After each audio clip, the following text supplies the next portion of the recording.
మాతృదేవోభవ. ఇప్పుడు మనము కుజుడు మకర రాశిలోనికి జనవరి 16వ తారీఖున ప్రవేశిస్తూ ఉన్నారు. ఈ మకర రాశిలో కుజుని యొక్క సంచారము 16వ తారీఖు జనవరి నెల 2026 తేదీ నుండి 23వ తేదీ ఫిబ్రవరి నెల 2026 వరకు కుజుని యొక్క సంచారం ఇక్కడ మకరంలో సంచారం జరుగుతుంది. దీని వలన ఏ విధమైనటువంటి ఫలితాలు రాబోతున్నాయి ద్వాదశ రాశుల వారికి అనేటటువంటి విషయాలు మనం ఇప్పుడు చర్చించబోతున్నాము. శాస్త్రీయమైన పద్ధతిలో మాత్రమే ఉంటాయి. ఇందులో కల్పితాలు, నా యొక్క భావనలు ఇందులో చొప్పించడం జరగదు. శాస్త్రం ఎంతవరకు చెప్పిందో అంతవరకు చెప్పుకుందాం మనం ఇప్పుడు. అయితే మొదటగా కుజుని యొక్క స్వభావం ఏ విధంగా ఉంటుంది అనేటటువంటి తెలుసుకుందాం. ఆయన దేవసేనాని. దేవసేనాని అన్నప్పుడు సేనాని అనే ఆయన కొంచెం సీరియస్ గానే అందరి మీద ఉంటూ ఉంటాడు. కొంచెం ఆగ్రహంగా, కోపంగా ఉంటూ ఉండాలి. అందరి మీద భుజం మీద చేసి ఫ్రెండ్లీగా ఉన్నట్టయితే నాయకుడు అనేటటువంటి వాడికి అతని కింద ఉన్నటువంటి వాళ్ళు సబార్డినేట్స్ వాళ్ళు ఎవరు కూడా భయపడరు. వాళ్ళు సీరియస్ గానే ఉండాలి, ఎప్పుడు కోపంగానే ఉండాలి, తగినంతే మాట్లాడాలి. అంటే అనవసరమైన కోపం అని కాదు, కోపంగా ఉండాలి అంటే మొహం చూస్తూనే ఒక భయము, భక్తి రెండూ ఏర్పడే విధంగా ఉండాలి. ఆ విధమైన లక్షణాలన్నీ కూడా మనకి ఇక్కడ కుజుల్లో కనిపిస్తూ ఉంటాయి. దేవసేనాని కాబట్టి, దుష్ట శిక్షణ చేయాలి కాబట్టి ఆయన కొంచెం కోపం ఉండాలి, అంతే. అది ఆ విధమైనటువంటి పరిస్థితి అంతా కూడా కుజుడితో ఉంటుంది. ఇంకా ఆయన అన్నదమ్ముల విషయాల గురించి కూడా చాలా శ్రద్ధ తీసుకుంటూ ఉంటారు. అంటే ఆయన అన్నదమ్ములని కాదు, ఆయన మన జాతకంలో ఎక్కడున్నారో దాన్ని బట్టి, మన జాతకంలో ఉన్న దాన్ని బట్టి ఆ మనిషికి అన్నదమ్ములతోటి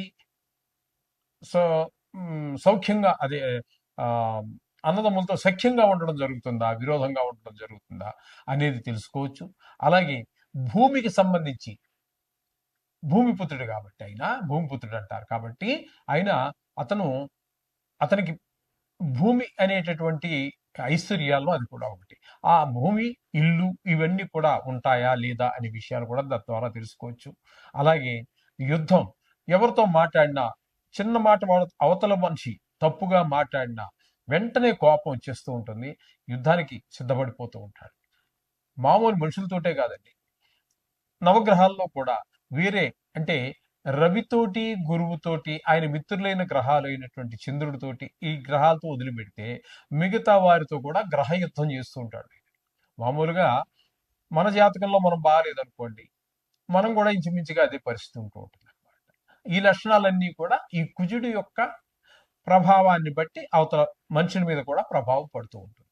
ఈ విధంగా ఉంటుంది. అలాగే శస్త్రములు, ఎంతసేపు గాయాలు అవ్వటం, లేకపోతే గాయం చేయటం, ఇట్లాంటివన్నీ శస్త్రాలకి సంబంధించినటువంటి వాళ్ళు ఇవన్నీ కూడా ఉంటుంటాయి.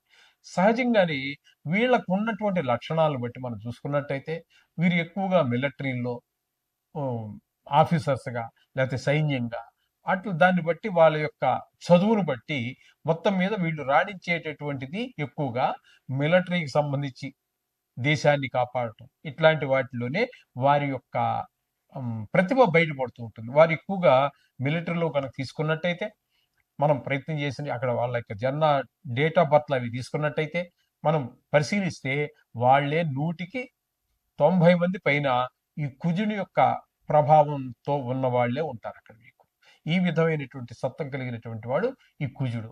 ఈ కుజుడు మన జాతకంలో చాలా విషయాల్లో, ప్రతి విషయం, సంతానం కలగటం విషయంలోను, పెళ్ళిళ్ళు అవ్వటం విషయంలోను, ఇట్లాంటి మన నిత్య జీవితం మీద, మానవుల యొక్క జీవిత విధానం మీద చాలా వాటిలో, ఉద్యోగం కూడా ఆయన కనుక దశమ స్థానంలో ఉన్నాడు అనుకోండి, చాలా మంచి ఉద్యోగం, చాలా పలుకుబడి కలిగి ఉండటము, భూములు, మంచి విపరీతమైనటువంటి ఆస్తులు కలిగి ఉండటం, ఇట్లాంటివన్నీ కూడా ఆయన మంచి మంచి ప్రదేశాల్లో ఉండడాన్ని బట్టి అనేక రకాలైనటువంటి ఫలితాలు ఇస్తూ వస్తూ ఉంటారు ఆయన. ఇది కుజుడు గురించి మనం సంక్షిప్తంగా చెప్పుకునేటటువంటిది.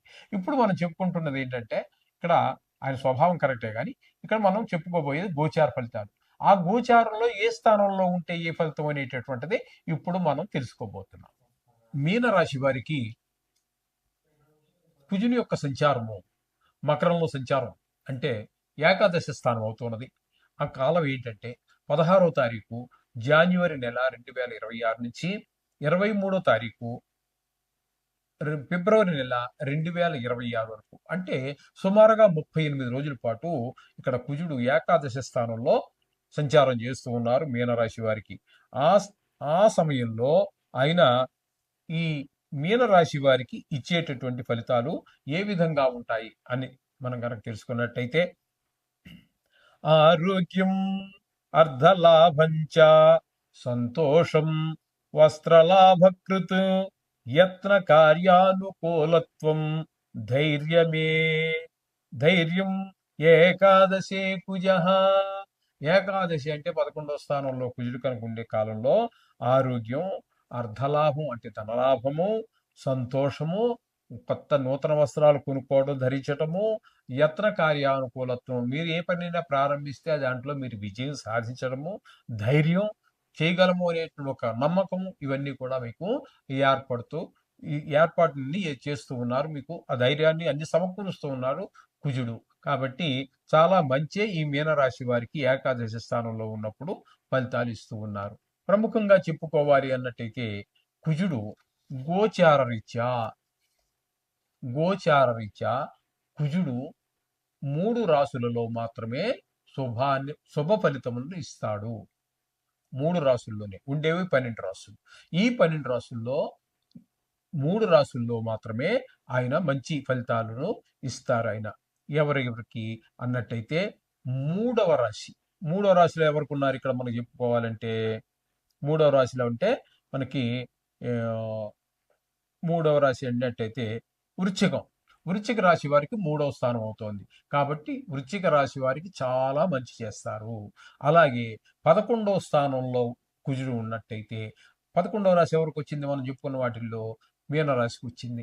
మీనరాశికి కుజుడు 11వ స్థానంలో సంచారం చేస్తున్నారు కాబట్టి మీనానికి, అలాగే వృశ్చికానికి, అలాగే మనకి ఇంకోటి సింహానికి అంటే 6వ స్థానంలో సంచారం చేస్తున్నాడు.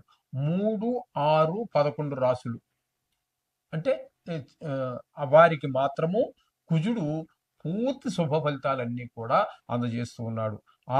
3వ స్థానంలో ఉన్నప్పుడు మనం ఇందాక చెప్పుకున్నాము, మరొకసారి చెప్పుకునే ప్రయత్నం చేద్దాం. సోదరులు, ఇంట్లో మంచి మంచి సేవకులు, వీళ్ళందరూ మన సహాయ సహకారాలు అందించటం, మనం ఉద్యోగం చేసే దగ్గర, వ్యాపారం చేసే అందరూ మంచి సహాయ సహకారాలు అందిస్తూ ఉంటారు. ఆ విధంగా 3వ స్థానం వారికి, 6వ స్థానం వారికి మంచి అంటే ఆరోగ్యం బాగుంటుంది, అప్పు కావాలంటే పుడుతుంది, అప్పులు తీర్చేయగలుగుతాం. ఇట్లాంటి శుభ ఫలితాలన్నీ కూడా మనకి కలహాలు, మంచి పేరు, శత్రువులుగా ఉన్న వాళ్ళు కూడా మిత్రులుగా మారడం లాంటి మంచి ఫలితాలు ఇస్తారు. అట్లాగే ఏకాదశి స్థానంలో ఉన్న వారికి ధన లాభాన్ని బాగా చేకూరుస్తారు ఆయన. ఏదైనా పని చేసినప్పుడు అందులో మీ నైపుణ్యం కూడా బయటపడుతుంది.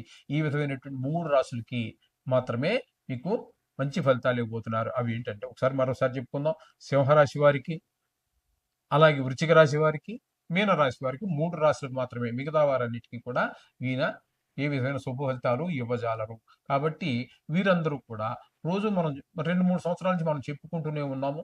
కాబట్టి ఈ నవగ్రహ ప్రార్థన చేసుకోండి. ఇందులో గాయాలు అని గాని దెబ్బలు తాకే అవకాశం ఎక్కువగా ఉన్నట్టయితే కూడా, ఎక్కడైతే మనం చెప్పుకున్నాం కదండి ఇప్పుడు, వాటి ఎవరు విన్నారు కదా మీరు, వారందరూ మాత్రం కవచాన్ని, కుజ కవచం అని వస్తుంది, మీరు గూగుల్లో వెతుక్కోవచ్చు. లేదా పుస్తకాల షాపుల్లో కూడా నవగ్రహాలకు సంబంధించినటువంటి పుస్తకాలు అమ్ముతారు కదా, వాటిలో కవచం అని అడగండి, వారు ఇస్తారు షాప్ వారు.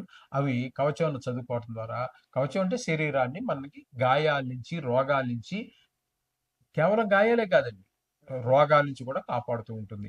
ఈ విధమైనటువంటి అన్నిటిని రక్షించాలంటే కవచం చాలా బాగా ఉపయోగపడుతుంది మన అందరికీ కూడా. కుజుడు అనుగ్రహం లేనటువంటి వారికి, అనుగ్రహం ఉన్న వారికి కవచం అవసరం లేదు. వారికి అవసరం వచ్చినప్పుడు అప్పుడు చదువుకోవచ్చు. ఈ విధంగా మీరు ఆచరించినట్టయితే మీరు చక్కగా ఈ కుజుడి యొక్క అనుగ్రహం పొందడానికి వీలవుతుంది. తద్వారా ఆయన యొక్క చెడు ప్రభావం వల్ల కలిగేటటువంటి ఈ ఏవైతే మన దుష్ఫలితాలు ఉన్నాయో వాటి నుంచి మనం తప్పకుండా బయటపడే అవకాశం. శుభం భూయాత్.